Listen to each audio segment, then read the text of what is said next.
नमस्कार, आप देख रहे हैं प्राइम न्यूज और मैं हूं आपके साथ आलोक शुक्ला। यूपी के चुनाव में अब 1 साल से भी कम का वक्त बचा हुआ है। ऐसे में सभी पार्टियां अपना अपना जोर आजमाने के लिए मैदान में उतर चुकी हैं। ऐसे में हर पार्टी अपने अपने प्लान तैयार कर रही है और इस बीच बीजेपी के सामने आचार संहिता लागू होने से पहले प्रदेश की जनता तक अपने काम पहुंचाने की चुनौती होगी।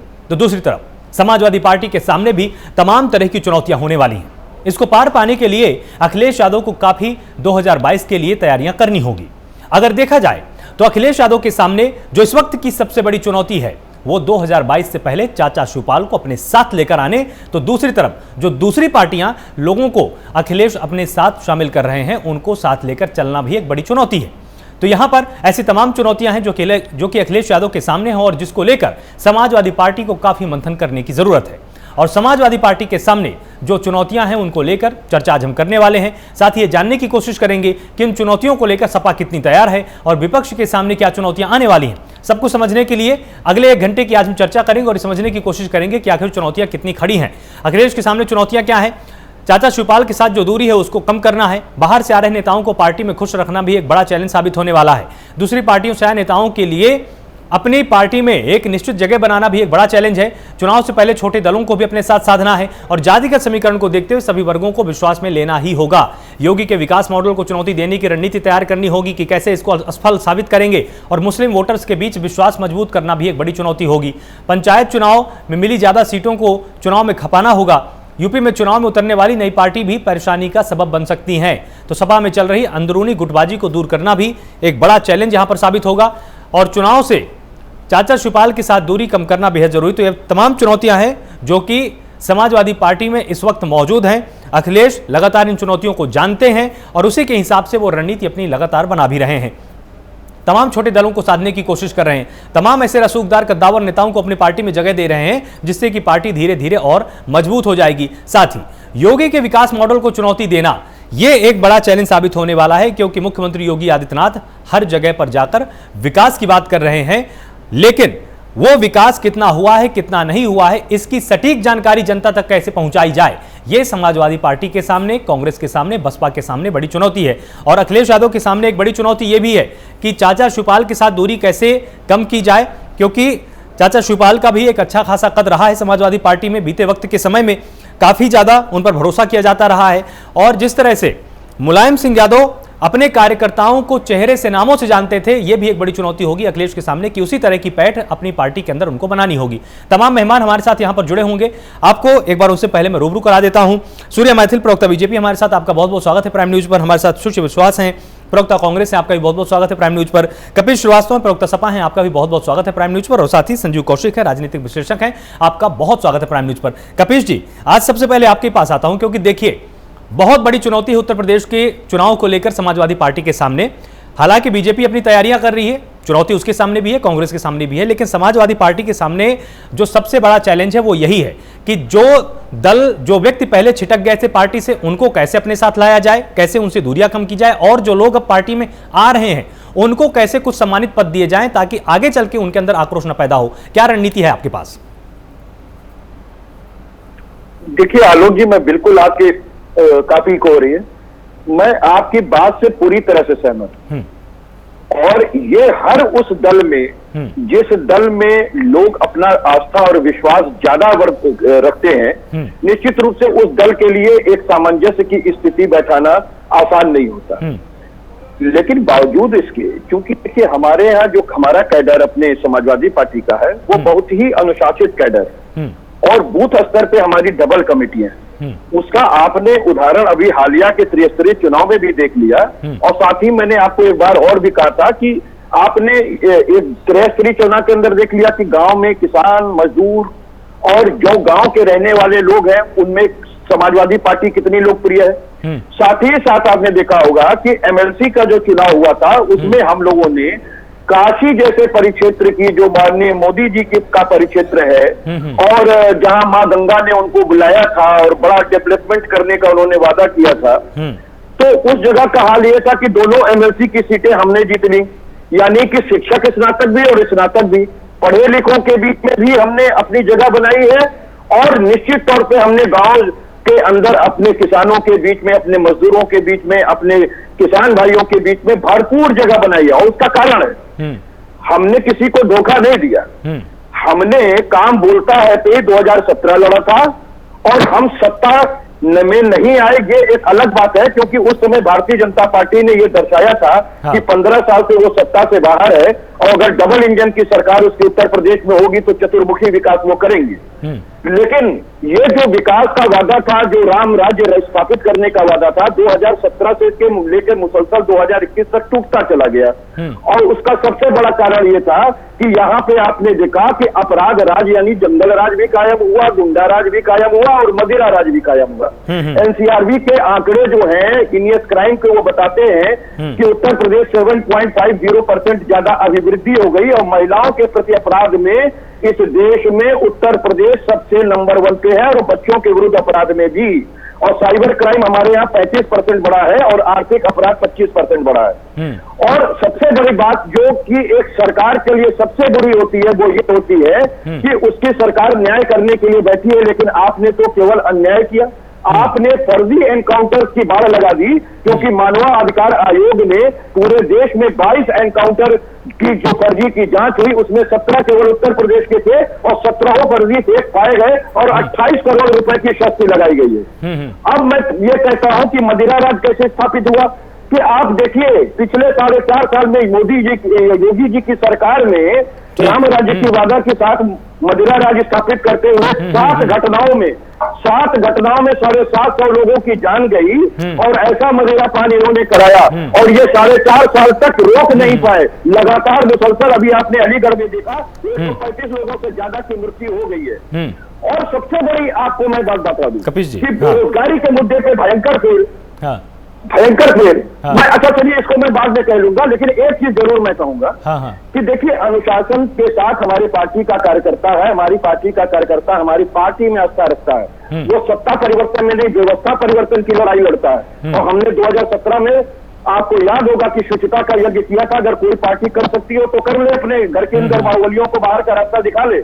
मैं तो एक बात सीधी कहता हूं कि ये एक शुचिता का यज्ञ जो हमारे माननीय राष्ट्रीय अध्यक्ष ने किया था, चाहे भारतीय जनता पार्टी कर ले, वो तो अपने मुख्यमंत्री को ही 302 पे बैठाई हुई है और तमाम संज्ञेय मामलों पे अपने उप मुख्यमंत्री को बैठाई है। 155 विधायकों के संज्ञेय अपराध अगर शुचिता का यज्ञ कर ले। और दूसरी चीज समझ लीजिए मेरी बात, मैं बहुत आराम से देखिए आपने जितनी भी बातें अभी गिनाई, ये पूरी बातें सुनने में ऐसा ही प्रतीत होता है कि ये सब जो सत्ता पक्ष हैं या जो अन्य दल हैं ये उनकी चुनौतियां हैं।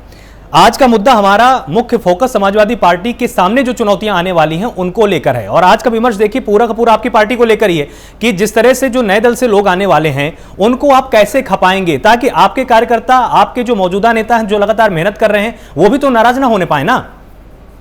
आलोक भाई बहुत अच्छा बात किया और मैं आपके चैनल को बधाई इसलिए देना चाहता हूं कि इस मंथन के बाद जो सूत्र ऐसे निकलेंगे जो हमारे पार्टी को लाभ देंगे वो निश्चित पार्टी उस पर काम भी करेगी। क्योंकि मैं निश्चित तौर पे आपको एक बेहतरीन पत्रकारों में से एक मानता हूं और इसमें कहीं दो राय नहीं है कि आपका विश्लेषण बहुत अच्छा हो। मैं सबसे पहली चीज ये कह रहा हूं कि हमारे जो दल में लोग बाहर के आएंगे, हम कोई भारतीय जनता पार्टी नहीं है कि आप एडीआर की रिपोर्ट पे बाद में चर्चा कर लेंगे। अभी कुछ देर मैथिली साहब भी बोल रहे हैं। मैं अपनी पार्टी के बारे में आपको कह दूं कि हमारा स्पष्ट है कि जो भी व्यक्ति सेवा के माध्यम के लिए राजनीति में आना चाहता है वो सेवा के माध्यम के लिए हमारे पार्टी में, अगर हमारी पार्टी की नीतियों में, रीतियों में, विचारधारा में, हमारे नेता के नेतृत्व में अगर विचार रखता है तो बिला शर्त वो आ सकता है। जब बिला शर्त का हमने एक शर्त रख दी है तो आप बताइए मुझे टिकट बंटवाने में कहां दिक्कत है। और दूसरी बात, जब हम सत्ता के परिवर्तन की लड़ाई नहीं लड़ते, हम व्यवस्था परिवर्तन की लड़ाई लड़ते हैं तो हमारा जो अनुशासन के साथ हमारा कार्यकर्ता है वो टिकट के लिए कहां भागी होने जा रहा है। वो तो भारतीय जनता पार्टी को थोड़ा सा देखिए, बात कीजिए। अभी इनका मंत्रिमंडल विस्तार होने दीजिए। जो 200 है उन्होंने बड़ी भारी कहानी रची हुई है। वो तो बाद में आपको हमारे भाजपा के प्रवक्ता बताएंगे कि क्या होने वाला है। अभी बस तमाशा देखते जाइए। बाकी समाजवादी पार्टी पूरी तरीके से चित होकर के अपने कार्यकर्ताओं के साथ साथ आने वाले आगंतुक जो हमारे मेहमान हैं, जो हमारी विचारधारा में, हमारे नेता में आस्था रखते हैं, हमारे नेतृत्व और हमारे काम को सराहते हैं, उनका मोस्ट वेलकम है। उनको हम अपने साथ भी लेंगे और कहीं ना कहीं जन भागीदारी भी देंगे। बिल्कुल ठीक है। सूर्या मैथिल हमारे साथ जुड़े हुए यहाँ पर प्रवक्ता बीजेपी हैं। सूर्या जी देखिए, अक्सर सवाल पूछा जाता है सत्ता पक्ष से कि सत्ता पक्ष में दिल्ली दौड़ चल रही है, सत्ता पक्ष में योगी आदित्यनाथ को लेकर प्रश्न खड़े हो रहे हैं। आज का हमारा मुख्य मुद्दा समाजवादी पार्टी में जिस तरह से अंदरूनी कहीं ना कहीं आप लोग ये बोलते आए हैं कि यहां पर सब कुछ ठीक नहीं है, चाचा शिवपाल से दूरियां ठीक नहीं है, जो अन्य दल आ सकते हैं चुनावी मैदान में वो भी समाजवादी पार्टी को नुकसान पहुंचा सकते हैं। इन तमाम मुद्दों को लेकर आज हमारी बहस होने वाली है। आपको क्या लगता है समाजवादी पार्टी के सामने किस तरह की चुनौतियां हैं जिससे समाजवादी पार्टी को निपटने की जरूरत है, और समाजवादी पार्टी बिल्कुल भी ये मानकर न चले कि उत्तर प्रदेश में विधानसभा का चुनाव उनके पक्ष में ही रहने वाला है? आलोक भाई, बहुत बहुत धन्यवाद आपका, आपने मुझे समय दिया जी। और अभी मैं सुन रहा था श्रीवास्तव जी का वक्तव्य, एक सांस में वो पूरी की पूरी गाथा कह गए, उसके बाद अंत में थक कर पानी पिया उन्होंने ठंडा ठंडा, इसके बाद वो ठंडे हो गए। अब मैं आपको बताना चाहूंगा, ये बहुत सारी बातें यहाँ पर हमारे मित्र ने बोली हैं और उठाई भी हैं, जैसे कि रोजगार का मुद्दा उठाया उन्होंने। उसके बाद मैं आपको अब समाजवादी पार्टी के लूप पॉइंट भी बताऊंगा जो इनकी स्थिति है, लेकिन उससे पहले मैं जरा पॉइंट बता दूं जिन्होंने अभी उठाए थे, जो मैं लिखे भी हैं। इन्होंने रोजगार का मुद्दा भी उठाया, इन्होंने महिलाओं का उठाया, कानून व्यवस्था का उठाया, अर्थव्यवस्था का उठाया, और साथ ही साथ विकास का भी उठाया। तो मैं बारी बारी से इनका जवाब दे दूं।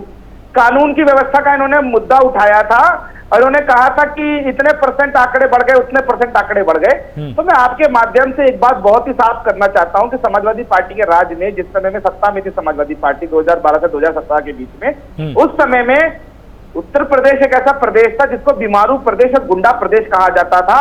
जब आप हाईवे से घुस रहे हैं और जहां आपको अंधेरा शुरू हो जाता था, तो वहां पर यह कहा जाता था कि भैया अब अपने आप को संभाल लो, क्योंकि अब हम उत्तर प्रदेश में आ चुके हैं। ना तो थानों के अंदर FIR रजिस्टर्ड होती थी, ना ही किसी महिला की सुरक्षा होती थी।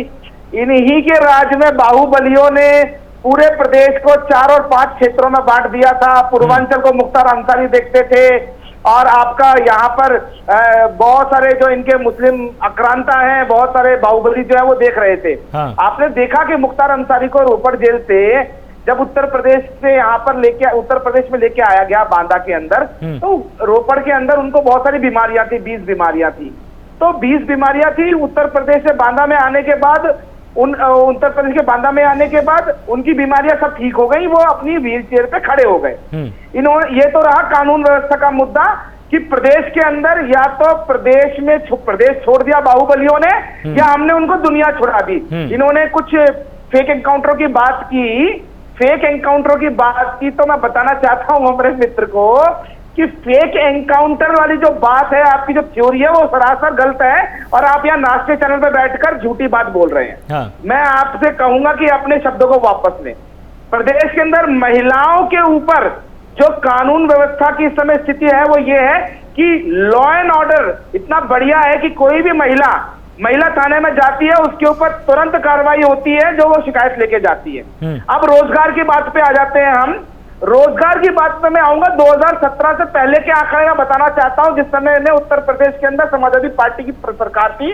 CMII की सर्वे रिपोर्ट एक आई थी, अभी आई है, और उसमें बताया गया था कि उत्तर प्रदेश के अंदर जिस समय में समाजवादी पार्टी सरकार थी, उस समय में प्रदेश के अंदर सबसे ज्यादा बेरोजगारी दर थी 17.9%, और आज वो जो रोजगार की दर है बेरोजगारी की, वो है 6.9%। ये तो देखिए मुद्दे हो गए। एक मिनट इन्होंने इतनी सारी बातें बोली हैं, मुझे 2 आंकड़े मुझे भी दे लेने दीजिए ना सर, मुझे भी आंकड़े दे लेने दीजिए।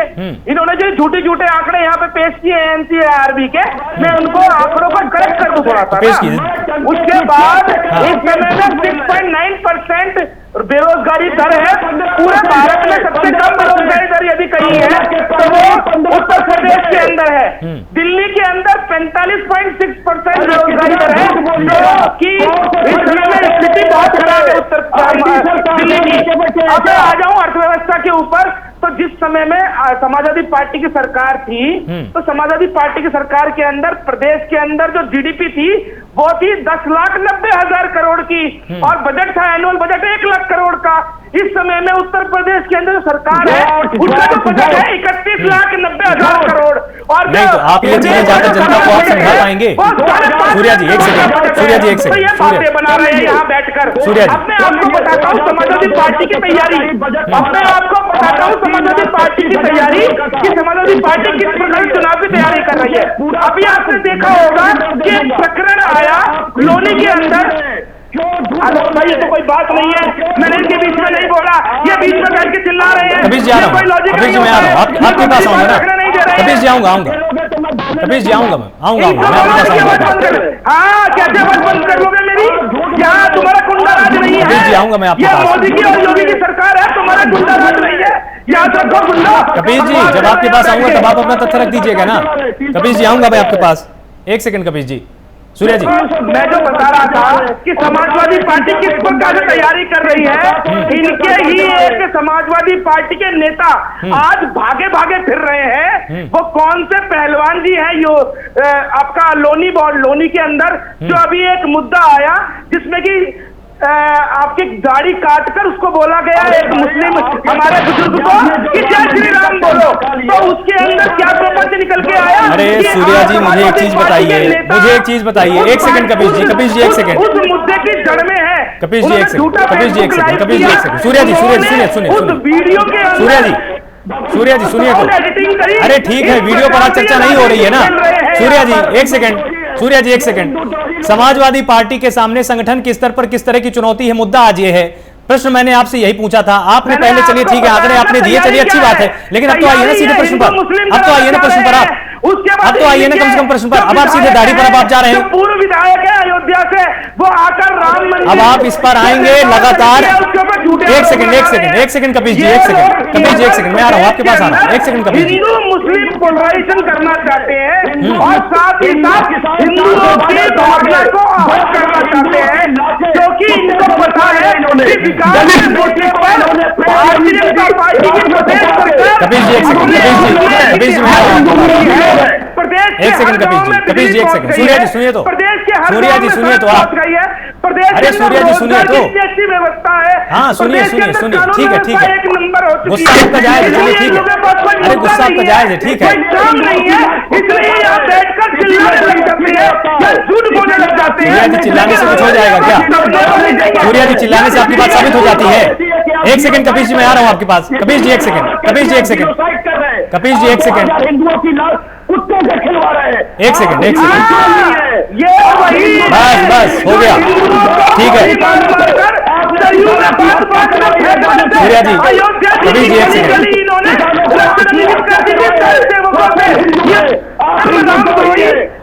हिंदू मुस्लिम की बात कर रहे हैं। सूर्या जी, कबीर जी एक सेकंड, कबीर जी मेरा प्रश्न भी सूर्या जी से, कबीर जी मेरा प्रश्न भी सूर्या जी से, एक सेकंड सूर्या जी, सूर्या मैथिल जी एक सेकंड, सूर्या मैथिल एक सेकंड, सूर्या मैथिल एक सेकंड रुकिए, एक सेकंड रुकिए आप एक सेकंड सूर्या जी एक सेकंड, कबीर जी रुकिए आप अभी आप रुकिए कबीर जी एक सेकंड, कबीर जी एक सेकंड, कबीर जी, अरे कबीर जी सुनिए तो आप भी, कबीर जी एक सेकंड, एक सेकंड सूर्या जी आपसे मैंने प्रश्न ये पूछा था, एक सेकंड ना सूर्या जी, एक सेकंड सूर्या जी आपके हिसाब से डिबेट नहीं होगी यहाँ पर, सूर्या जी एक सेकंड कबीर जी, कबीर जी एक सेकंड, ना एक सेकंड कबीर जी, इस तरह से कहाँ पे चली जाएगी?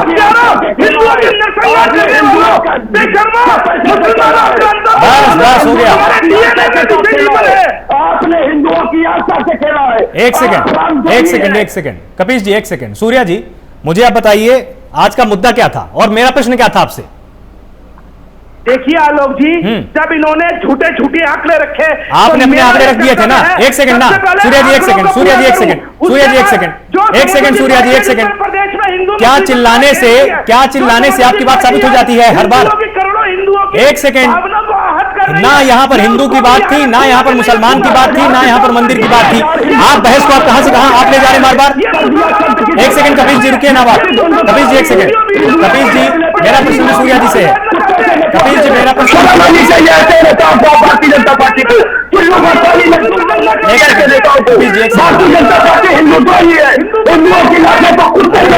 हिंदू द्रोही मुसलमान द्रोही ये बात तो है ही नहीं ना। एक सेकंड रुकिए आप सूर्या जी एक सेकंड। जब जब आपके संगठन की बात होती है तब तब विपक्ष लगातार एक एक बिंदु को गिनाता है। मैंने आपसे बिल्कुल सीधा प्रश्न पूछा कि समाजवादी पार्टी में संगठन के स्तर पर किस तरह की चुनौती है, आप उस बिंदु पर अभी तक आप नहीं गए, या आपकी निगाह नहीं है समाजवादी पार्टी पर? बोलने देंगे अभी अगर कपिल जी से मैं इस तरह का प्रश्न पूछता ना, रुकिए एक सेकंड रुकिए आप, एक सेकंड सुनिए पहले आप। अभी अगर यही प्रश्न मैं कपिल जी से पूछता ना कि बीजेपी के संगठन के स्तर पर किस तरह की चुनौतियां हैं, वो 10 बिंदु यहां पर बैठ के अभी बैठ के गिना रहे होते। आपसे मैंने प्रश्न पूछा, आप पहले एनसीआरबी पर जाते हैं, फिर आप हिंदू मुसलमान पे आते हैं। आपका बिल्कुल भी ध्यान नहीं है क्या समाजवादी पार्टी पर, या आप मान के बैठे कि बस आप ही जीतने वाले हैं? मैं आपको क्या कह रहा हूं आलोक भाई, मैं क्रमवार बिंदुवार आ रहा था। मैंने ये भी बताया कि किस प्रकार से समाजवादी पार्टी प्रदेश के अंदर प्रोपेगेंडा फैला रही है। 1 घंटे की बहस में आप 10 मिनट बाद आएंगे क्या बिंदु पर? 1 घंटे की बहस में आप 10 मिनट बाद आएंगे क्या? ना अब मैं आया था समाजवादी पार्टी के ऊपर। समाजवादी पार्टी में इस समय लाइन लगा के खड़े हुए हैं कि भारतीय जनता पार्टी ज्वाइन कराई जाए, लेकिन भ्रष्टाचारियों को, हिंदू द्रोहियों को भारतीय जनता पार्टी एंट्री नहीं करेगी, ये याद रखिएगा। और आज वही भतीजा है अपने चाचा का पैर पकड़ रहा है और चाचा को लात मार रहा है, जिसने अपने चाचा को बड़ी ही बेशर्मी से और बड़ी ही बेहयाई से पार्टी से बाहर निकाल दिया था। यही वो पार्टी है। और आज ये लोग केवल हिंदू मुस्लिम कर रहे हैं, क्योंकि इनको पता है भारतीय जनता पार्टी संगठनात्मक रूप से बहुत मजबूत है, पार्टी एकजुट है, विकास हुआ है उत्तर प्रदेश में, कानून व्यवस्था बिल्कुल चाक चौबंद है। हम लोगों ने 590 साल की गुलामी के बाद आज राम मंदिर का निर्माण करवाया है। आज प्रदेश के अंदर जो अर्थव्यवस्था है, भारत के अंदर उत्तर प्रदेश दूसरा राज्य है जिसकी अर्थव्यवस्था तेजी से बढ़ रही है। लेकिन ये सब आंकड़े इनको पता है, इसलिए इनको ये पता है कि उत्तर प्रदेश की जनता इनको नकार देगी। योगी मॉडल को स्वीकार रखा है, इसलिए ठीक है। संजीव कौशिक हमारे साथ जुड़े हुए हैं, ठीक है, संजीव कौशिक हमारे साथ जुड़े हुए। संजीव जी आपके पास आते हैं। जिस तरह से आपने देखा कि जब बीजेपी के अंदर संगठन के स्तर पर हलचल मची हुई थी तब लगातार विपक्ष ने तमाम खामियां गिनाई थी। अब समाजवादी पार्टी के अंदर भी चुनौतियां बहुत सारी हैं कि अगर बागी विधायकों को किसी दूसरे दल से शामिल किया जाएगा तो पहली बात उनको सम्मानित पद देना, और साथ ही अपनी पार्टी के जिम्मेदार कार्यकर्ताओं को खुश रखना, यह बड़ी चुनौती समाजवादी पार्टी के सामने होगी। जो छोटे छोटे दल हैं वो भी चुनौती होगी। आपको क्या लगता है कि चुनौतियों के स्तर पर समाजवादी पार्टी को किस तरह की तैयारी करने की जरूरत है? संजीव जी।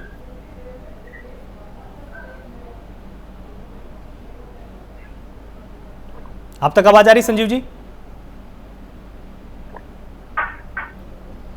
तक मेरी आवाज पहुंच रही है क्या? हाँ जी आ रही है, बोलिए। हाँ, मैं ये कह रहा हूँ कि निश्चित रूप से एक विपक्षी पार्टी होने के नाते बहुत सारे लोगों की उम्मीदें हैं, और खास करके वो जो सत्ता पक्ष से उम्मीदें लगाए बैठे थे और उनकी उम्मीदें यदि पूरी नहीं हुई तो विपक्ष की तरफ मुड़ना स्वाभाविक है। समाजवादी पार्टी की भूमिका तब बहुत ज्यादा महत्वपूर्ण हो जाती है जब ये सुनने को मिलता है कि कई पार्टियों के अलग अलग विधायक या कई पार्टियों के लोग उनसे जुड़ने की इच्छा रखते हैं। अब इस बीच में जो आपका मूल सवाल यही है कि जो बाहर से वापस हमारे पार्टी में आएंगे, समाजवादी पार्टी में आएंगे, और समाजवादी पार्टी के जो मूल कार्यकर्ता है उन दोनों के बीच में सामंजस्य स्थापित करना। जो पहले से कार्यकर्ता बनकर मेहनत कर रहे हैं उनको भी निराशा हाथ न लगे, और जो बाहर से आ रहे हैं उन्हें भी सम्मानजनक जगह मिले।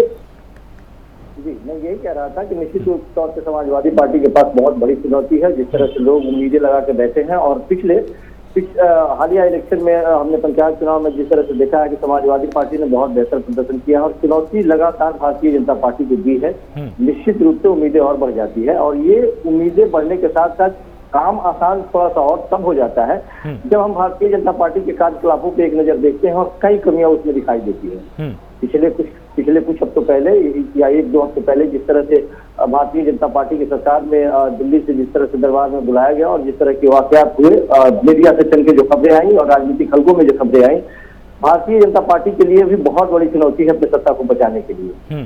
क्योंकि अंदरूनी खबरें ये भी बता रही है जिस तरह से उनके अपने विधायकों ने उनके खिलाफ एक मोर्चा खोल दिया, और भले वो इनकार करेंगे इस बात से, लेकिन सच्चाई है कि मोर्चा खोल दिया गया, और उसी मोर्चा का नतीजा है कि धड़ाधड़ के जगहों पे चाहे ट्रांसफर की बात हुई या कई जगहों पे सुधारने की भी कोशिश हुई, लेकिन तब ये काम और ज्यादा मुश्किल हो जाता है भारतीय जनता पार्टी के लिए अपने आप को बचाना, जब हम ये देखते हैं कि चाहे वो शासन की व्यवस्था हो, स्वास्थ्य की व्यवस्था हो, शिक्षा की व्यवस्था हो, हर एक मोर्चे पे गिनाने के लिए कई ऐसे मुद्दे हैं जिसपे वो उनकी कमजोरी साफ झलकती हुई दिखाई देती है। हमने देखा है कि उत्तर प्रदेश में किस तरह से पुलिस के विरोध में पुलिस की ही मुखबिरी हो और पुलिस ही मारा जाए उसमें, और गुजरात अपराध नहीं करके चला जाए। ये बहुत बड़ी घटना थी, निश्चित तौर पे ये शर्मसार होने वाली बात थी। अभी भी ट्रांसफर पोस्टिंग की बात होती है, खुलेआम ये कहने में कोई गुरेज नहीं है कि अभी भी बहुत सारे हल्कों में ये दिखाई देता है कि किस तरह से थानों की बोली लगाई जाती है।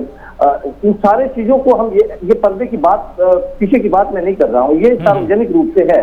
इसके साथ साथ हम शिक्षा की बात कर ले, चाहे स्वास्थ्य की बात कर ले, या अभी एनसीआरबी की रिपोर्ट की बात हो रही थी। निश्चित तौर पर यह कहने में कोई गुरेज नहीं है कि एनसीआरबी की रिपोर्ट बताती है कि उत्तर प्रदेश सबसे ज्यादा महिलाओं के मामले में, दलितों के मामले में या महिलाओं के मामले में सबसे ज्यादा उत्पीड़न की शिकार उत्तर प्रदेश के महिलाएं हुई हैं। वो रिकॉर्ड, एनसीआरबी के रिकॉर्ड को कोई झुठला नहीं सकता, ये आंकड़े बताते हैं, मैं किसी कोई जोड़ के नहीं बता रहा हूँ इसमें। तो ये सारी चुनौतियां हैं निश्चित रूप से भारतीय जनता पार्टी के लिए, जो आसान काम करेगा समाजवादी पार्टी के लिए। हम दूसरी बात ये कह रहे हैं कि आपने जो मुद्दा रखा है कि समाजवादी पार्टी क्या वो रोड मैप लोगों के बीच में ले जा पाएगी कि लोग उनके तरफ झुकेंगे और लोग उनकी बातों को मानेंगे। समाजवादी पार्टी ने पिछले 3-4 वर्षों में जिस तरह से मंथन किया है, अपने कई कमियां रही है, जिसके तौर पर कमियां रही तभी वो आज सत्ता से बाहर है।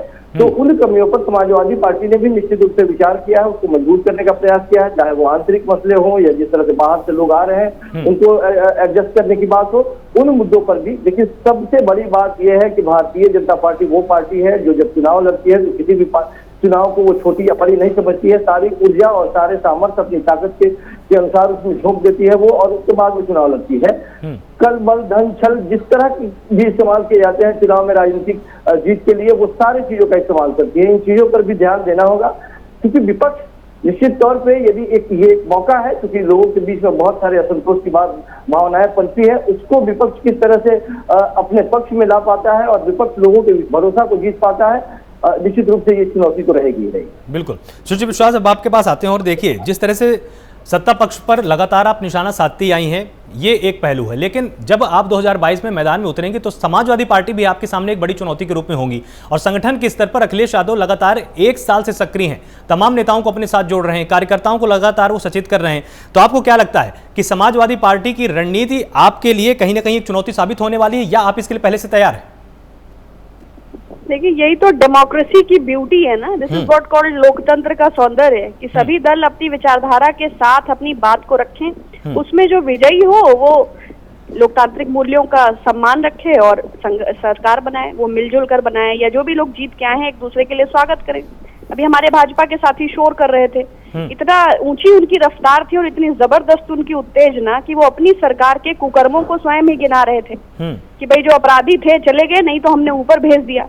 तो जो सरकार ठोको पॉलिटिक्स और एनकाउंटर पॉलिसी लेके आई है, तो उसके लिए फिर मुख्यमंत्री जी सदन में रो रहे थे और कौन से मुकदमे उन्होंने खुद वापस लिए और यूपी कोका लाके वो क्या करेंगे, और धरातल पर कानून व्यवस्था का इम्प्लीमेंटेशन उन्होंने क्या किया है। उसके बाद महिलाओं की भी बहुत बड़ाई थी, आधी रात को पेट्रोल डाल के हिंदू लड़की का 2:30 बजे जो है दाह संस्कार कर देते हैं, और उसके बाद ये हिंदू धर्म के ठेकेदार हैं, इन्होंने ठेका लिया हुआ है। अब तो चंदा चोरी में भी लिप्त है। अभी तक चंपत राय का और अनिल मिश्रा का ना कोई निलंबन है, राम जन्मभूमि न्यास से संबंधित किसी जांच के आदेश दिए गए। तो 900 चूहे खा के बिल्लियां हज को जा रही हैं, और ऊंची ऊंची आवाज में शोर करने से, पैनल को डोमिनेट करने से, कीचड़ उछालने से आपके कर्म थोड़े ना दब जाएंगे। आप किसी के घर पे जेसीबी चढ़ा दोगे, आपकी मौजूदगी में विकास दुबे महाकाल में सरेंडर करेगा, नरोत्तम मिश्रा उसमें एप्लीकेबल होंगे, 3 भाजपा शासित राज्यों को पार करेगा, गाजियाबाद में विक्रम जोशी की हत्या हो, तमाम इनके कांडों से उत्तर प्रदेश भरा पड़ा है विगत 4 वर्षों में। उन्हीं मुद्दों को लेकर हमें जनता के बीच में जाना है।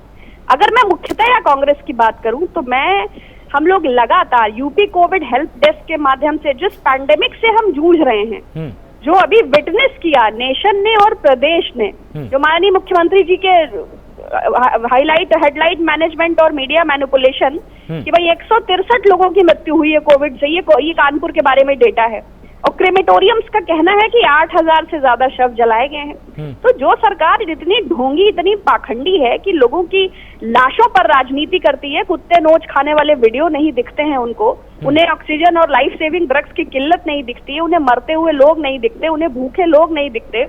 ऐसे बेशरम लोग जो पकौड़ा बेचने का रोजगार बताते हैं, और पेट्रोल की भी कीमतें देख लीजिए, और 5 लीटर सरसों का तेल भी 1000 रुपए का आ रहा है। दूध, चाय पत्ती, चीनी का प्राइस नहीं। करोड़ों लोग अपना रोजगार गवा चुके हैं सरकार की अनियोजित लॉकडाउन और सरकार की अदूरदर्शी प्रणाली के चलते। प्रोक्योरमेंट के सारे राइट्स गवर्नमेंट ने अपने पास कर रखे हैं। बेचारे योगी जी मोदी जी के सामने कुछ बोल नहीं पाते, और मोदी जी 8000 करोड़ का विमान आपदा में अवसर बनाते हुए खरीदते हैं। सरकार के पास पैसा है तो सिर्फ और सिर्फ अपने विज्ञापन के लिए, और जनता को इतना निचोड़ दो कि जीने को ही विकास समझे। आम आदमी कराह रहा है, समाज में द्वेष और वैमनस्य पैदा कर रहे हैं। ना तो शिक्षा का इन्होंने बंटाधार कर दिया न्यू एजुकेशन पॉलिसी लाके, तो समाज को और कितना सताएंगे और कितना पोलराइज करेंगे, क्योंकि बीजेपी के पास ध्रुवीकरण की राजनीति के अलावा कोई मुद्दा ही नहीं है। सांप्रदायिकता को लेके वो आगे बढ़ते हैं, तो वो शोर करते हैं और अभी उनसे वो 84 के दंगे में जाएंगे, फिर वो उसके बाद इमरजेंसी पे जाएंगे, फिर वो अपना इतिहास उठा के देखेंगे तो अपनी कालिमा को नहीं देख पाएंगे। उसके बाद इनका जवाब आता है कि भाई हमारा नाम तो गांधी की हत्या में भी आया था। इतना अहंकार है इनको कि ये मर्यादा पुरुषोत्तम राम का चंदा लूट के खा रहे हैं, उसके बाद भी ये ऊंची आवाज में बात करते हैं। इन्हें लज्जा नहीं है, इन्हें शर्म नहीं है। अखिलेश जी की ज्यादा फिर आप तारीफ करेंगे कि अर्थव्यवस्था जो गटर में है और देश के बेरोजगार जो कराह रहे हैं, जो कभी मुख्यमंत्री और कभी प्रधानमंत्री जी का जन्मदिन बेरोजगार दिवस के रूप में मनाते हैं, वो टीईटी अभ्यर्थी, वो बीएड अभ्यर्थी, वो अनुदेशक, वो मतलब आप समाजवादी पार्टी को चुनौती मानकर चल ही नहीं रही है क्या राज्य के अंदर? आपने क्योंकि एक शब्द नहीं बोला, क्योंकि आज का मुख्य मुद्दा यही है कि समाजवादी पार्टी को प्रदेश के अंदर हल्के में लेकर चला ही नहीं जा सकता है। सारे ही दल चुनौती हैं। आप महान दल की बात करें, आप रालोद की बात करें, अभी आप जन विचार मंच की बात करें, सारे दल, मैंने कहा ना, सबको इस बात का अधिकार कॉन्स्टिट्यूशन ने दिया है कि अपनी बात को लेकर जनता के बीच जाएं। लेकिन सभी दलों को और जनता को खतरा है इस जहर की मानसिकता और इस जहरीली भारतीय जनता पार्टी और संघ की पॉलिटिक्स से, जिसने हमारे देश की आबो हवा को, हमारे देश की जीडीपी को, हमारे देश की अर्थव्यवस्था को और हमारे देश के सहिष्णुता को तहस नहस कर दिया है। वो सबसे बड़ा चैलेंज है। वो आम आदमी को भी समझना है कि इनकी जो जादुई और मायावी पॉलिटिक्स है, जो ये मंदिर मस्जिद और भेद विभेद करके करते हैं, जिसकी आड़ में ये अपने कुकर्मों को छुपाते हैं, सबसे बड़ा चैलेंज सबके आगे वो है। बाकी सब आगे बढ़े, सबका स्वागत है। जिसका चयन होगा वो विजयी होगा, उसका राजकोष होगा, राज्याभिषेक होगा, स्वागत है। दूसरे दलों की चिंता इतनी इसलिए करनी जरूरी नहीं है क्योंकि उन दलों में और समाजवादी पार्टी में एक फर्क है, जिसलिए मैं आपसे बार बार मैं ये प्रश्न पूछ रहा हूं कि आपको इनकी फिक्र क्यों नहीं है। ये दलितों के वोट को भी अपने में समेट सकते हैं, मुसलमानों के वोट को भी समेट सकते हैं, सवर्णों को भी साध सकते हैं, तो बहुत बड़ी चुनौती है समाजवादी पार्टी आपके लिए। देखिए, राजनीति में समीकरण काल और परिस्थिति और तात्कालिकता पर निर्भर करते हैं। उसी टीएमसी कार्यालय के बाहर बीजेपी वाले धरना दे रहे हैं, त्रिपुरा में संपर्क स्थापित कर रहे हैं और इधर शिफ्ट हो रहे हैं। वही समाजवादी में आप लोगों को जाता और या आता देख रहे हैं। वही अभी शिवपाल जी को भी आपने बीच में लेकर आए, उनके पारिवारिक अपना विवाद का मसला है। इसमें आपत्ति क्या है? जो जहां जैसा भी कर सकता है उसका स्वागत है। हमने 70 बरस देश की सेवा की है और हम वो दल हैं जो स्वाधीनता के संग्राम में भी इस भारतवर्ष के नींव की ईंट थे। हमें खतरा है उन ताकतों से जो सांप्रदायिकता के आड़ में हिंदुस्तान को दीमक की तरह खा रही है।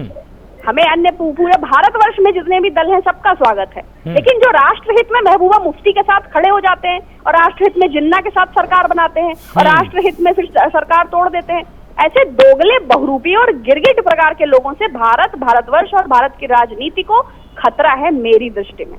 ठीक है सूर्या जी, आप कुछ यहाँ पर जवाब देना चाह रहे थे। बहुत सारी बातें हमारी बहन ने की, सुश्री विश्वास जी ने, कुकर्म, कुतर्क, गटर, और कौन कौन से सड़क छाप शब्दों का इन्होंने प्रयोग किया। वैसे तो मुझे लगता है कि मेरी बहन बहुत पढ़ी लिखी हैं और इस एक मीडिया चैनल पे बैठकर पूरे देश के सामने इस तरह के शब्दों का ये प्रयोग कर रही हैं, तो मुझे समझ में आता है कि ये इटली छाप डीएनए है, समझ में आता है। अब इन्होंने बहुत सारी बातें की, राष्ट्रहित की बात की सबसे पहले, तो ये वही राष्ट्रहित था इनका जो इन्होंने राष्ट्रहित में काम किया कि 70 साल तक देश भारत माता के मुकुट के ऊपर कश्मीर 370 का एक दाग लगा हुआ था जो भारतीय जनता पार्टी ने धो दिया। आज भी इनके नेता चिल्ला चिल्ला कर कहते हैं कि जिस दिन कांग्रेस सत्ता में आएगी तो हम 370 को दोबारा से लागू कर देंगे। इन्होंने सांप्रदायिकता की बात की, तो मैं इनसे पूछना चाहूंगा कि 70 साल तक जो इस देश के अंदर केवल मुस्लिम वोट बैंक की जो इन्होंने पॉलिटिक्स की, जब कश्मीर के अंदर से हिंदुओं को मार मार के भगाया गया था, वहां पे माता और बहनों का बलात्कार किया गया था, उनको यहाँ पर दिल्ली के रिफ्यूजी कैंप्स में और पूरे भारत में रिफ्यूजी कैंप्स में बदल दिया गया था, तब कहां गया था आपका सांप्रदायिकता, तब कहां गया था आपका राष्ट्रवाद? और आज जब मौजपुर के दंगे हुए थे दिल्ली के अंदर और 50-50 लीटर एक आदमी के ऊपर एसिड फेंका गया था आम आदमी पार्टी और कांग्रेस समर्थकों ने, तब कहां गया था आपका राष्ट्रवाद? तब आपका कहां गया था सांप्रदायिकवाद? और इन्होंने कहा था ठोको पॉलिटिक्स। तो मैं इनको बताना चाहता हूं कि ठोको पॉलिटिक्स नहीं है ये देश के अंदर और प्रदेश के अंदर कानून व्यवस्था का एक नजारा है कि जब रोपड़ से आपके सरकार, जहां पे कांग्रेस की सरकार है, वहां पर एक बाहुबली को अपना दामाद बनाकर आप लोगों ने बैठा रखा था, उसको बार बार एक चुनी हुई सरकार जाती थी हाई कोर्ट में जाके झूठा फलफनामा दे के आती थी कि वो इतना बीमार है, वो उतना बीमार है, और जब सुप्रीम कोर्ट का डंडा चला और वो आकर बांदा आया उत्तर प्रदेश की सीमा में, आते ही यहां पर रोग मुक्त हो गया। 20 भयंकर बीमारियां पंजाब के सरकारी अस्पतालों ने बताई थी उसको, और उत्तर प्रदेश का पानी पीते ही उसकी बीमारियां खत्म हो गई। यही है योगी राज, यही योगी राज है। यहां पर जो पानी पिएगा या तो वो यहां पर साधु संत बन जाएगा, यदि वो बदमाशी करेगा तो वो प्रदेश छोड़ देगा, वरना दुनिया छुड़ा दी जाएगी। याद रखना इस चीज को। अभी इन्होंने बोला महिलाओं के लिए, तो मैं बताना चाहूंगा कि जो एनसीआरबी के बार बार ये आंकड़े बता रहे हैं, या फिर हमारे समाजवादी पार्टी के मित्र भी आंकड़े बता रहे हैं, तो कांग्रेस के राज में या समाजवादी पार्टी के राज में या बसपा के राज में कभी भी बलात्कार के मुद्दे रजिस्टर्ड नहीं होते थे, कभी भी छेड़छाड़ के मुद्दे रजिस्टर्ड नहीं होते थे, कभी मोलेस्टेशन के मुद्दे रजिस्टर्ड नहीं होते थे। माताओं से, बहनों से झूठा बातें पूछी जाती थी, घटियाबाजी पूछी जाती थी, और आज जाकर वहां पर थाने में यह सीधी ताकीद है कि कोई भी महिला आएगी तो उसकी जो कंप्लेंट है वो रखी जाएगी, उसकी विवेचना की जाएगी। ये कहते हैं कानून व्यवस्था। बात आंकड़ों की नहीं है कि आंकड़े छुपाए जाते थे कांग्रेस सरकार में, हमने तो आंकड़े सामने रखे हैं और वो आंकड़े बहुत कम है, ये भी याद बता दूं मैं आपको। और तीसरी बात इन्होंने बोली थी बाहुबलियों की, तो मैं बता दूं आपको कि कांग्रेस के राज्य में या समाजवादी पार्टी के राज्य में प्रदेश के अंदर हर क्षेत्र के अंदर एक बाहुबली था, हर जिले का एक बाहुबली था। आज बाहुबली अपनी बेले कैंसिल करा के जेलों में बैठे हुए हैं, याद रखिए इस चीज को। और कांग्रेस से तो मैं इतना ही कहूंगा कि अपने यहाँ की भगदड़ को बता दीजिए ना, ये भी तो बता दीजिए, अपने यहाँ की भगदड़ को रोक लीजिए। ये भी तो बता दीजिए, लाइन लगी हुई है, अभी राजेश पायलट को रोक लीजिए, उसके बाद आप बात कीजिएगा। पायलट की चिंता छोड़िए ना, अभी एक चीज बताइए ना मुझे, एक चीज बताइए, सोचिए, सुनिए तो। अभी आप समाजवादी पार्टी की इसलिए आपको परेशानी नहीं है, आप राजेश पायलट की स्वर्ग चले गए। अरे सूर्या जी बैठ जाएंगी। सूर्या जी सुनिए तो, पिछले चुनाव में समाजवादी पार्टी और कांग्रेस का गठबंधन हुआ था, फिर होगा। सुनिए एक सेकंड, मुझे एक चीज का आप जो उत्तर दे दीजिए। उत्तर प्रदेश की राजनीति में जिस तरह से समाजवादी पार्टी तमाम विपक्षी नेताओं को, तमाम कार्यकर्ताओं को, तमाम रसूखदार नेताओं को अपने साथ शामिल कर रही है, इस रणनीति का आपके पास क्या तोड़ है? क्या इसको लेकर आप सजग हैं या आप मान रहे हैं कि समाजवादी पार्टी कुछ नहीं कर पाएगी? विमर्श का मुद्दा ये है। आलोक भाई, बहुत अच्छा आपने प्रश्न पूछा। मैं आपको बहुत ही संक्षेप में इसका उत्तर दे देता हूं। इस समय में प्रदेश के अंदर पिछले 70 साल के अंदर भारतीय जनता पार्टी की जितनी बार भी सरकार आई, 2 या 3 बार आई है सरकार, तो भारतीय जनता पार्टी ने अपना विकास मॉडल पेश किया। इस बार जब योगी जी सत्ता में आए, उनको मोदी जी ने फ्री हैंड दिया और प्रदेश को जो इतना बीमारू प्रदेश हो गया था, विकास के लिए तरस रहा था, अर्थव्यवस्था जीरो थी, रोजगार के भयंकर विषय था, आज प्रदेश के अंदर स्थिति इतनी अच्छी हो चुकी है कि प्रदेश के अंदर स्वरोजगार के लिए ये 2 करोड़ लोगों को लोन की व्यवस्था की गई है, 4 लाख सरकारी नौकरियां दी गई है। समाजवादी पार्टी के राज में तो यादवों का ही नाम होता था। अगर मित्र संगठन अगर किसी संगठन के बारे में, मित्र संगठन के बारे में, तो वहां पर संगठन के बारे में, यादव आता था। संगठन के बारे में बता दूं, जो समाजवादी पार्टी की बात, संगठन की बात, तो मैं आपको बताना चाहता हूं, समाजवादी पार्टी के पास मुद्दे नहीं है। समाजवादी पार्टी के पास मुद्दे नहीं है, इसलिए तो वो मुद्दे के नाम पे जा रही है, संगठन पे। चलिए ठीक है चलिए ठीक है, जवाब ले लेते हैं, कपिल जी से जवाब ले लेते हैं, कपिल जी से जवाब ले लेते हैं, ठीक है और आके बैठो। ठीक है सूर्या जी, ठीक है, ये जवाब ले लेते हैं, उत्तर प्रदेश जवाब ले लेते हैं, जवाब ले लेते हैं। हमारा जो इंटरनल सर्वे है, ठीक है, 300 प्लस सीटें भारतीय जनता पार्टी जीतने जा रही है। ठीक है, जवाब ले लेते हैं, भारी मार्जिन से जीतने जा रही है और योगी जी पुनः मुख्यमंत्री बनेंगे बहुमत के साथ। ठीक है, जवाब ले लेते हैं, बोले कपिल जी। पहले तो मैं इनको अग्रिम बधाई दे दूं, हालांकि ये 50 साल तक राज करेंगे। अरे प्रभु कह देने से अगर हो जाता तो हम आपको आशीर्वाद दे देते, लेकिन एक भी तो बोला था जब बुआ और बुआ दोनों साथ में कूड़ मिलाकर 80 की 80 सीटों पर चुनाव लड़ रहे थे, सोच रहे थे कि बसपा और सपा मिलकर 80 में से 70 सीटें जीतेगी, तो क्या हुआ था? बता दो क्या हुआ था? आपकी हैसियत उत्तर प्रदेश के लोगों ने तब भी बताई थी और अब भी बताएगी। उत्तर प्रदेश के लोग जाति धर्म के नाम पे नहीं, विकास के नाम पे और सुरक्षा के नाम पे वोट देंगे, याद रखना इस चीज को। आपकी हैसियत 2019 में बताई थी, इस बार 2022 में बताई जाएगी, याद रखना आप इस चीज को। अब बोलिए कपिल जी। दोस्त मैं क्षमा इसलिए चाहूंगा, मैं चुप हो जा रहा हूँ क्योंकि मैं अपना मित्र खोना नहीं चाहता। आपकी बीपी बढ़ रही है, फिलहाल मैं अपनी बात कह रहा हूँ। सूर्या जी बोलने दीजिए उनको। सूर्या जी आप 100 वर्ष लंबी आयु के हो, मैं एक बात कह रहा हूँ। हाँ, राम जी का सेवक सदैव 100 वर्ष की आयु का ही होता है, राम द्रोहियों की ही दीर्घायु नहीं होती। ठीक है सूर्या जी, आप कहाँ से कहाँ बात ले जाते हैं बात को, ठीक है। मैं तो कपीश हूँ भाई, राम का सेवक, राम का भक्त, सीना फाड़ के दिखा। ठीक है, बोलने दीजिए उनको। सूर्या जी बोलने दीजिए उनको, सूर्या जी बोलने दीजिए, उनकी बात आने दीजिए। तो वहां पर कपीश रह नहीं सकता, याद रखना। जहां राम का नाम लिया जाता है वही कपीश होता है। आप तो राम भक्तों के, हत्यारों के चमचागिरी कर रहे हैं। अरे वहां पर बहस क्यों ले जा रहे हैं आप बार बार? सूर्या जी बहस कुछ और है, बहस संगठन पर है, आप बार बार वहीं पर जा रहे हैं। ठीक है, बोलने दीजिए पहले उनको। अरे आज इनके दिल की भड़ास निकालने दे दीजिए, इसलिए कि कुत्ते से हिंदुओं के सोइए न सोए, दलित बेटी को प्रेत योनि ये प्रदान कर दे और किसानों को ये गोली से मरवा दे और 400 किसान को बैठा के मरवा दे। सूर्या जी एक सेकंड, सूर्या जी बोलने दीजिए ना अब तो उनको। बोलिए आप कपिल जी। हाँ, मैं एक तो हमने ये सोचा था कि कम से कम जब ये मंथन होगा तो कुछ हमारे लिए अमृत भी निकलेगा, कुछ विष भी निकलेगा। लेकिन हमारे सूर्या भाई इतने चालाक इंसान है कि हमारे संगठन के बारे में कुछ नहीं बताए और ना अपने संगठन के बारे में बताए। मैं एक बात कहना चाहता हूँ कि देखिए, समाजवादी पार्टी इस बात के लिए तैयार है कि हमने अपनी गलतियों से सबक सीखा है।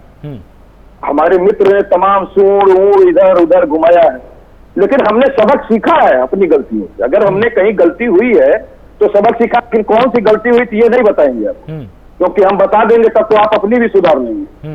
लेकिन एक चीज मैं निश्चित तौर पे आपको बता रहा हूं कि हम लोग सामाजिक समरसता से किसी भी किस्म से समझौता नहीं करेंगे। हम हिंदू, मुस्लिम, सिख, ईसाई आपस में है भाई भाई। इनका जो बचपन से सुनते आए हैं यही हरजंगम किए हैं और इसी में राम का वास है। हम इसी को लेके आगे जाएंगे। बाकी चीज रह गई वो आप राजनीति के लिए सब कहते रहिए, सब लोग जानते हैं कि क्या है। लेकिन हम आपको बता दें कि हमारा संगठन बेजोड़ है और जहां तक अन्य लोगों की बात है, जो लोग हमारे नेता हमारी पार्टी में विश्वास रखते हैं, बिना शर्त आना चाहते हैं, हमारे साथ सेवा भाव से राजनीति करना चाहते हैं, उनके लिए दरवाजे खुले हैं। और जब शर्त नहीं होती है तो एक चीज जरूर होता है कि सम्मान का ध्यान बिल्कुल दिया जाता है हमारी पार्टी के अंदर। और हम सम्मान के लिए ही जाने जाने वाले लोग, सबको सम्मान देते हैं। आप खुद ही तमाम विधायकों से सुन रहे होंगे कि कितना सम्मान प्राप्त हुआ। लेकिन अब दिक्कत यह है कि भाई हम तो गरीब आदमी और गरीब लोगों का दल है। हम तो विश्व की ना सबसे बड़ी पार्टी है, ना सबसे बड़े फंड वाली पार्टी है, ना हमारा 4200 करोड़ का कोई 7 स्टार दिल्ली में 20 एकड़ में हमारा कोई कार्यालय है, ना 200 क्षेत्रीय कार्यालय है और वो सब इसी 7 साल में है। तो दिक्कत इस बात की है कि हमारी जो तारीफ हो रही है वो तो रियल हो रही है, लेकिन भारतीय जनता पार्टी वाकई बहुत अच्छी पार्टी है, क्योंकि ये विश्व की सबसे बड़ी पार्टी है, इनके पास सबसे बड़ा फंड है और सबसे बड़ी बात सीबीआई से लेके ईडी और आईबी सब इनके पास है। उसके बाद भी केवल एक बेचारे जितिन प्रसाद जो कांग्रेस के लिए शून्य हो गए थे वो गए। तो सबसे बड़ी बात कांग्रेस के लिए शून्य हो गए, धरोहरा से उन्होंने विधायकी हारी।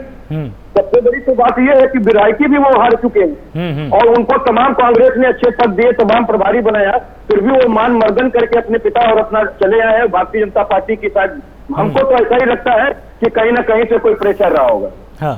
लेकिन बावजूद उसके मैं आपको कह रहा हूं कि देखिए, भारतीय जनता पार्टी में जो असंतोष था वो सामने है और आज भी असंतोष है। इनके तमाम मंत्रियों ने इनको आईना दिखाया, इनको इलाहाबाद हाईकोर्ट ने आईना दिखाया, इनको सुप्रीम कोर्ट ने आईना दिखाया। कपिल श्रीवास्तव अगर कोई आईना दिखाते तो झूठा भी हो सकता है, लेकिन इनका अपना मंत्री दिखा रहा है, इनका अपना विधायक दिखा रहा है और 200 विधायक इनके खिलाफ धरना दे रहे हैं और कहते हैं कि भाई हमारे यहाँ लोकतंत्र नहीं है, हमारे यहाँ एक आदमी और खो-खो की जो कमेटी बनी है और एक बार क्रिकेट की कमेटी बनी थी 11 की, अब 9 की हो गई है। तो यही प्रदेश चला रहे हैं और इनके पूर्व जो वाजपेयी साहब थे वो अपना ही एक FIR रजिस्टर कराने के लिए अपने ही थाने पे धरना प्रदर्शन किए थे।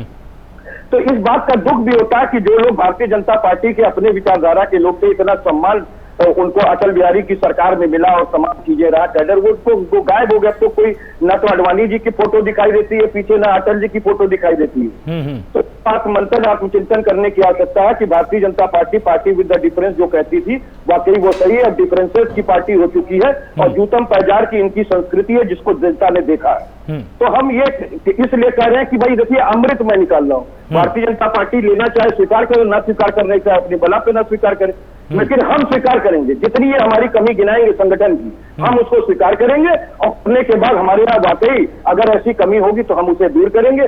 मैथिल भाई से पूछ लीजिए कि हमारे संगठन में क्या क्या खराबी है। मैथिल जी, देखिए कितना सीधा सा इन्होंने प्रश्न पूछा और यही प्रश्न मैं आपसे पूछ रहा था कि किस तरह की चुनौतियां हैं समाजवादी पार्टी के सामने, लेकिन आप उस तरफ आप एक बार भी नहीं गए। आप बार बार विषय को आप ले जाते हैं कहीं ये है कमी, ये बाप और बेटा जब छीन लेता है, बाप से जब बेटा छीन लेता है मंच, वो है ये कमी इनकी। ये वीडियो देख लीजिए, ठीक है ना। तो ये इनकी यही पद्धति है। हमारे यहाँ पर विचारधारा है, इनके यहाँ पर अवसरवाद है, इनके यहाँ पर से सत्ता प्राप्ति के लिए लड़ाई है। बाप का गला बेटा काट रहा है, चाचा का गला भतीजा काट रहा है, कभी चाचा भतीजे की टांग खींचता है, कभी भतीजा चाचा की टांग खींचता है, कभी बहू ससुर पे उल्टा बोलती है, कभी ससुर बेटे को बात बोलता है। तो ये इनकी विचारधारा है। ये विचारधारा भारतीय जनता पार्टी की नहीं है। भारतीय जनता पार्टी की विचारधारा बहुत साफ है, राष्ट्रवाद है, देशभक्ति है, विकास है, यही राष्ट्रवाद है हमारा। याद रखना, आपकी तरह बाप बेटे की लड़ाई नहीं है भारतीय जनता पार्टी में। याद रखिए, बाप का गला काट के बेटा सत्ता नहीं प्राप्त करता है। हमारे यहाँ चाय वाला भी प्रधानमंत्री बनता है और एक साधु भी मुख्यमंत्री बनता है। याद रखिए उस चीज को। बात करते हैं यहाँ पर, आपने जिंदा कब्र में डाल दिया और एक बेटा अपने बाप से जिद नहीं करेगा तो क्या आपसे करेगा? नहीं तो भरे मंच पे और करेगा। यही बेटा है तुम्हारा। आप सभी मेहमानों का बहुत बहुत शुक्रिया। आप सभी ने आज यहाँ पर तार्किक विश्लेषण किया। पूरी तरह से बहस का केंद्र यही था कि आखिर समाजवादी पार्टी जिस तरह से अपनी तैयारियां कर रही है उसके बावजूद भी उसके सामने किस तरह की चुनौतियां उभर कर सामने आने वाली है। भले ही रसूखदार नेता समाजवादी पार्टी में शामिल हो जाएंगे, लेकिन कहीं ऐसा ना हो कि इन रसूखदार नेताओं के चलते पार्टी का जो कार्यकर्ता या जनप्रतिनिधि पहले से मेहनत कर रहा था उसके अंदर आक्रोश जन्म ले ले। और बीजेपी कांग्रेस के सामने भी यह चुनौती खड़ी हो जाती है कि क्या अखिलेश यादव को इतने हल्के में लेना ठीक होगा, या जिस तरह से वो एक साल से पार्टी में तमाम नेताओं को शामिल कर रहे हैं इस पर भी नजर सभी को बनाकर रखनी है। प्राइम न्यूज की नजर इस पूरी की पूरी खबर पर, इस पूरे रणनीति पर लगातार बनी हुई है। हम आपको पल पल का अपडेट्स उत्तर प्रदेश विधानसभा चुनाव 2022 से लेकर लगातार देते रहेंगे। जुड़े रहिए प्राइम न्यूज के साथ। नमस्कार।